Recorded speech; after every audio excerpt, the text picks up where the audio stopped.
Good morning, church family. The first thing I wanted to do this morning was say thank you. As many of you know, about 2 weeks ago today, we lost our friend and our ELC director, Jenny Scherz, to cancer.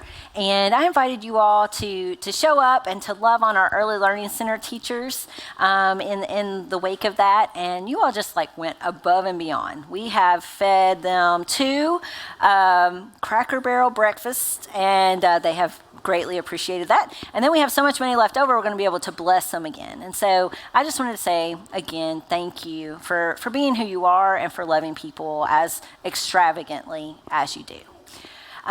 Today we're starting a new sermon series, and it's going to be a 6-week journey through the Gospels with the apostle that is mentioned more than anybody else. He's mentioned over 190 times. And whenever you hear that, you might think, well, wouldn't that be like the Apostle Paul? Isn't he mentioned the most? I mean, he did write all those letters, and he shows up in the book of Acts, but it's not Paul. And you might think that it's John, because, John wrote that really long gospel, and then he has a few other books that are attributed to him, but it's not John. Even though it is the person who raced John to the empty tomb when they heard that Jesus had risen and he lost. And so who is this well-known but apparently slow apostle? It's Peter. Originally, as we'll talk about today, we call him Simon. He becomes Peter. And so as we start this journey together, I'm just really curious, what do you already know about Peter? So we're going to have some crowd participation today. If you got your phone, I want you to pull it out. And on the screen, there is a QR code. If you know how to do QR codes, make use of that, all right? If not, you can also go to menti.com and type in a code. And what I want you to do when you get there is to tell me a word, or I'll even give you a phrase, not a sentence, but a word or a phrase that first pops into your mind when you hear that name. So as you do this, your words are going to pop up, and we're going to be able to see them. The bigger the words, the more often they are mentioned.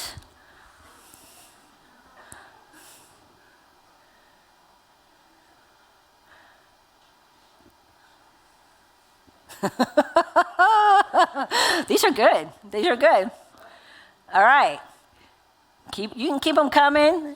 We see rock, which we'll talk about. Peter actually means bold, cocky. I think it's fair. Hot-headed, impetuous, spontaneous.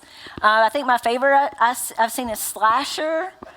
Would someone want to make sure we all understand why that one's up there? He cuts off the ear of the soldier, yeah. Tough, denier, loyal, faithful, questioning, temperamental. Yeah, as your words keep on coming up, I think what I want us to notice is how a wide of a range these words are, right? We see that he's pretty complex character here, right? That he is a little bit all over the place. He is faithful, but he's also flawed. He is bold, but he's also broken. He is a saint, yet he is a sinner. In a word, he is, one of the bigger words on the screen, he is human, right? Just like us. He was imperfect, yet he was infinitely loved by the person that he followed, Jesus. And so as we look through the Gospels, what we discover is that Peter goes through this process of becoming, this process of being transformed. And you guys, it is not nice, it is not neat, and it is not linear. It is often 1 step forward, 2 steps back for Peter, and yet Jesus never, ever, ever gives up on him. He was a work in progress.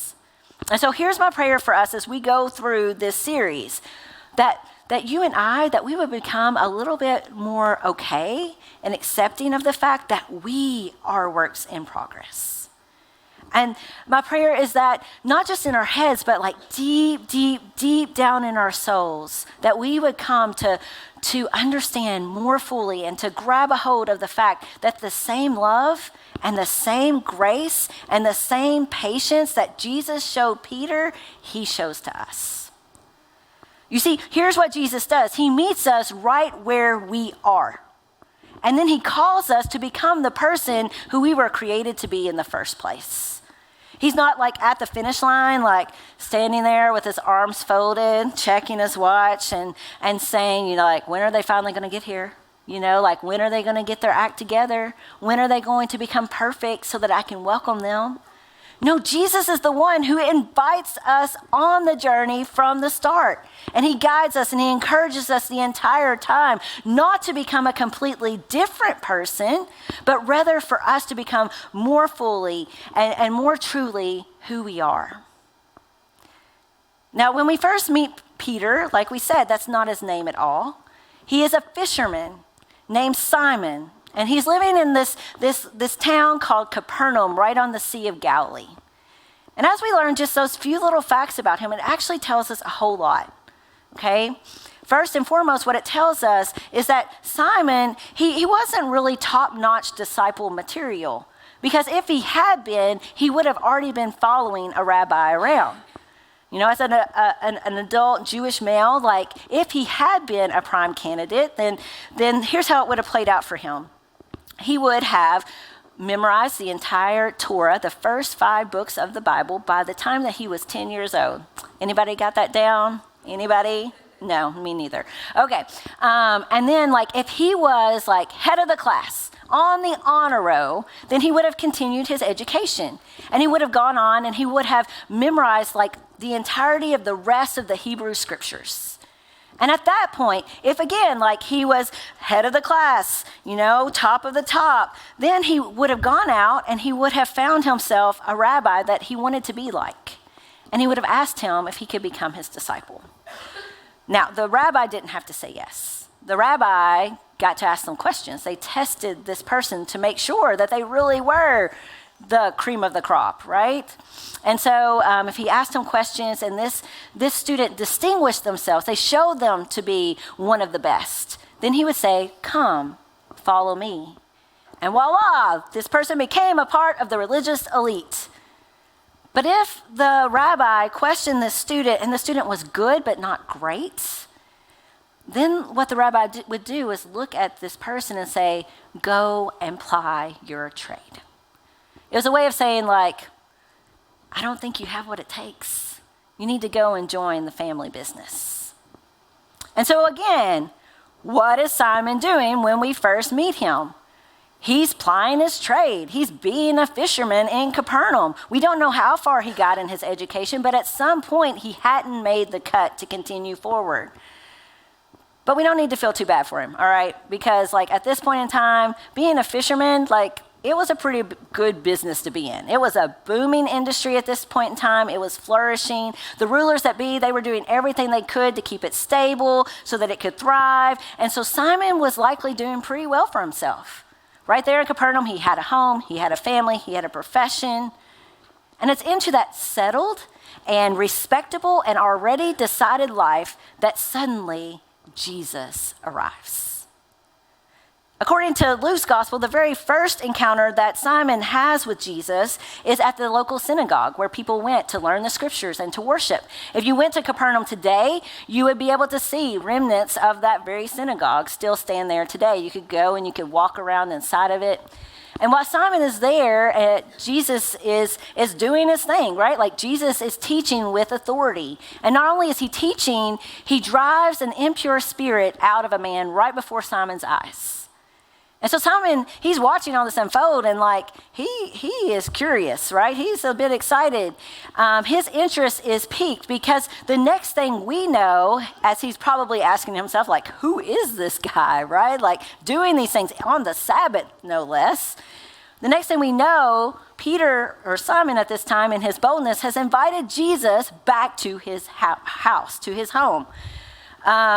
Now, if we were to go to Capernaum today, scholars think they know where Peter's home was, and it's just a very short walk from the synagogue. They didn't have to travel too far. This is an aerial shot, and you can see that rectangle there is the synagogue we just talked about. And then that big octagon building you see there is a church that's built over what remains of Peter's home. It's like got a glass floor, and you can look down and kind of see it and imagine what was there. But they made this walk from the synagogue to Simon's home. And when we get there, guess what Jesus does? He works yet another miracle. He heals Simon's mother-in-law of a fever. And she hops up and she starts waiting on everybody that's there, taking care of them. When all of a sudden there's a knock at their door and they open it, and it's like the entire town has gathered at Simon's house and they've brought all their sick to him. And so Jesus does that. He heals them like all night long. It was a heal-a-thon that he gets to witness. Now, what Luke doesn't give us is Simon's inner dialogue while this is happening. You know, like, I think if we put ourselves in Simon's shoes and we imagine getting to watch that, I think it's easy to say, like, he is very curious. He's excited, amazed to be in Jesus' presence. But do you know what I think never crosses Simon's mind as he's watching this unfold? I don't think he ever even begins to consider, like, I'm going to be a disciple of that guy. Why? Because that ship had sailed, right? Like, that door has already been firmly closed. Simon has already been told that he is not the best of the best, and he has moved on with his life.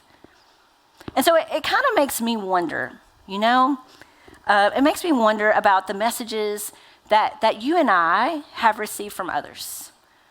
The messages that we've heard, and we've taken them and we have internalized them as fact. And whether we realize it or not, those messages are shaping us. And those messages are limiting our imagination about what Jesus makes possible for us. You know, perhaps we've been told that we are unlovable or unforgivable. Perhaps we've been told that we aren't welcome. Perhaps we've been told that we have nothing to offer. Or maybe we've been told that, you know what, you just need to lower your expectations because this is as good as it gets. For many years, it's not a secret to many of you, I was told that I couldn't do the very thing I'm standing before you and doing today, preaching the gospel, because I was a girl, right? Like, that wasn't okay.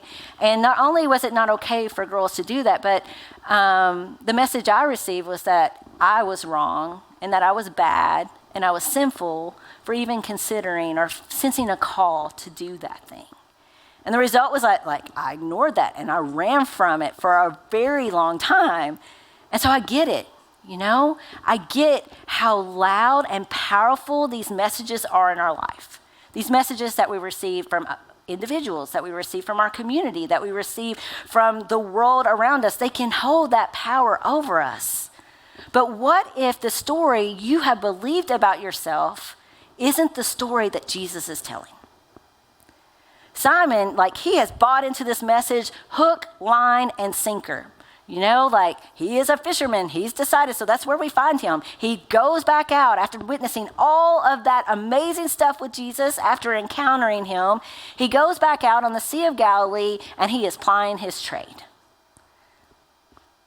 But then Luke says this: one day, as Jesus was standing by the Lake Gennesaret, which is another way of saying the Sea of Galilee, the people were crowding around him and listening to the word of God. He saw at the water's edge 2 boats left there by fishermen who were washing their nets. He got into one of the boats, the one belonging to Simon, and asked him to put out a little from shore. Then he sat down and he taught the people from the boat.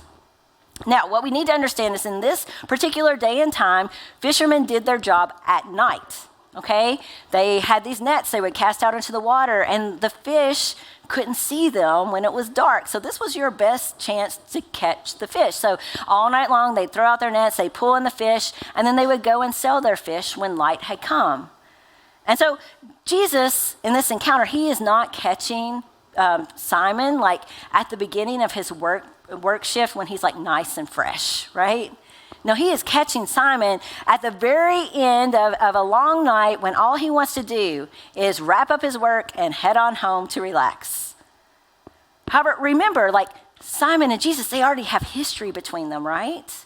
We already know that Simon is intrigued by him and perhaps even feels a little indebted to Jesus because Jesus has healed his mother-in-law. And so he does what Jesus asked. He pushes that boat back off from the shore. And as Eric mentioned earlier, the water and the rocks back on the shore, it kind of creates this natural amphitheater so that this huge crowd of people that's gathered around Jesus, they can all hear what he has to say as he sits in the boat and he teaches them.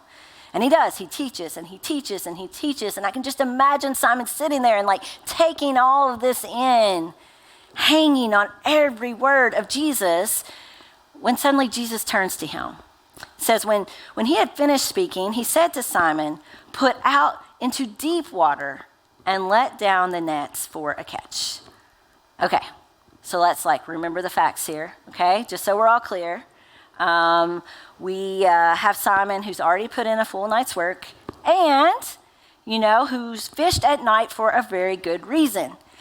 This was his realm of expertise, not Jesus, the carpenter's son turned rabbi, right? And so when I've gone on and read this text in the past, a lot of times I've read it with Simon being frustrated with Jesus. With him saying it kind of like this, "Master, we've worked so hard all night and we haven't caught anything." Translation, "Stop trying to armchair quarterback us. We are the professionals. We've done things by the book and we have nothing to show for it." But then Simon adds this sentence, which changes the way, as I've focused on it more and more, the way that I hear how Simon likely said all of this. He says, "But because you say so, I will let down the nets." This is one of those times where I really do wish we could hear the tone and the inflection in someone's voice when they speak in Scripture. Again, because if Simon's frustrated, then Simon probably sounds like my children and your children or children that when you ask them to do something perfectly reasonable, right? But with my kids, when I ask them to, pick up a mess that they themselves have made, or ask them to, brush their teeth like they're supposed to every single day. And they kind of say, "Oh, really, Mom? Do I have to? Well, I guess I will because you say so." And then they stomp away and roll their eyes. That's kind of how I've read this from Simon. But I think when we zoom out and we realize that Simon has already encountered Jesus before this moment, that maybe he's not having that attitude toward him at all. Maybe he's not being sassy with Jesus. Simon, he has seen Jesus work miracles. He has watched Jesus do what to common logic is impossible. And so I think that this is a statement of faith, not frustration. That this is a statement of anticipation instead of annoyance.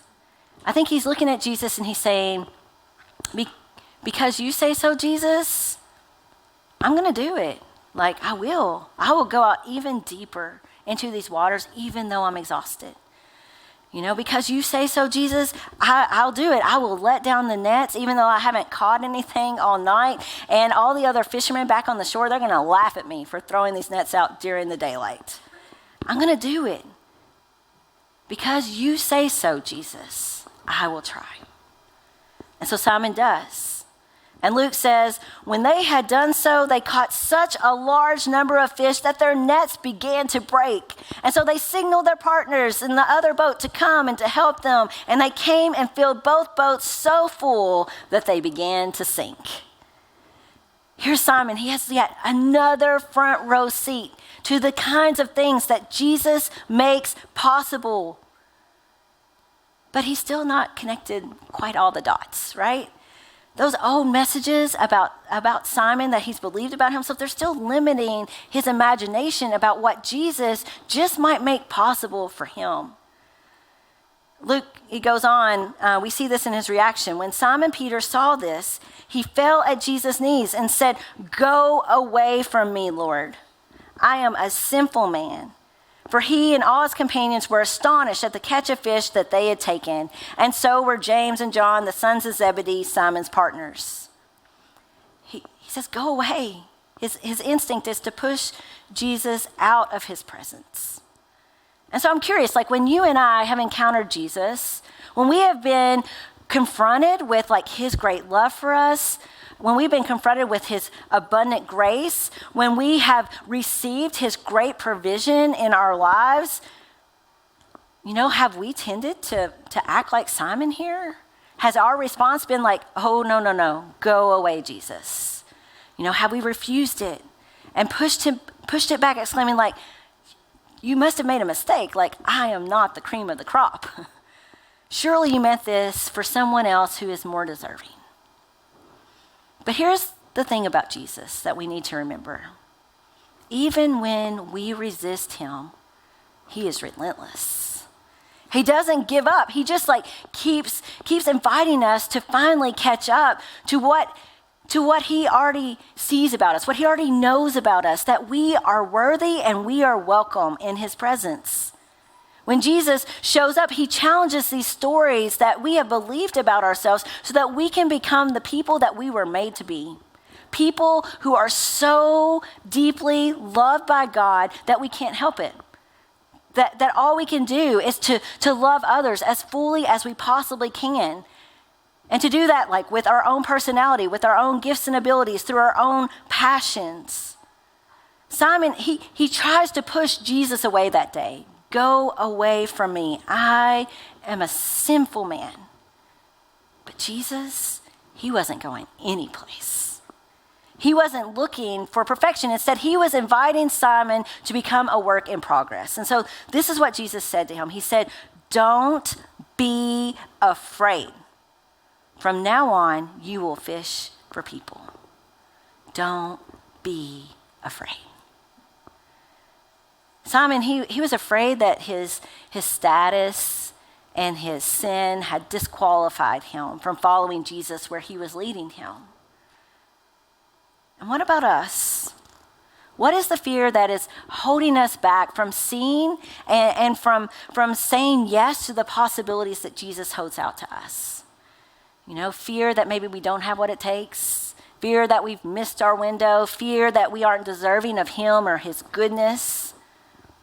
But what if we, in this moment, heard these words as if Jesus were looking us in the eye and speaking these words directly into our lives today? Do not be afraid. Simon, he heard these words. And it was as if he said once again, you know what, Jesus? If you say so, I will. I'll give it a try. Because Luke says, so they pulled their boats up on the shore, left everything, and followed him. Faith moved Simon forward that day. Guess what, you guys? He still didn't have it all figured out. And he didn't instantly become a religious expert. And he didn't become perfect at the snap of Jesus' fingers. Oh, no. We are going to watch him throughout the series make many more mistakes. But what he did do was trust Jesus enough to take just that next step forward. That next step beyond the life that he had settled for. He said yes to becoming a work in progress. And so what about us? Do we trust that Jesus sees more in us than we see in ourselves? I ask that because, he's going to change Simon's name. He's going to look at Simon and he's going to say, you know what? Your name is Peter, the rock, Rocky. And it's not because Simon has been fully formed. It's not because Simon is already a rock. It's not because he's already solid and strong and steady. It's not because he's already ready to be the future leader of the church. But it's rather, he gives him this name rather because he sees this potential in Simon from the very start. Jesus, he meets us right where we are. And he calls us to become who we were created to be in the first place. And so what would it look like for you to hear Jesus calling you forward today? And for you to respond with faith. For you to respond by simply saying, you know what, Jesus? Because you say so, I'll try. Let's pray together. Jesus, we thank you for meeting us right where we are. For loving us not as finished products, but as works in progress. Where fear has held us back, speak your words again. Do not be afraid. Where we feel tired, uncertain, or unqualified, give us the courage to trust you enough to try. Help us loosen our grip on the stories that limit us and open our hearts to the story that you are still writing. And when you invite us to step a little deeper, may we have the faith to say, because you say so, Jesus, I'll try. Amen.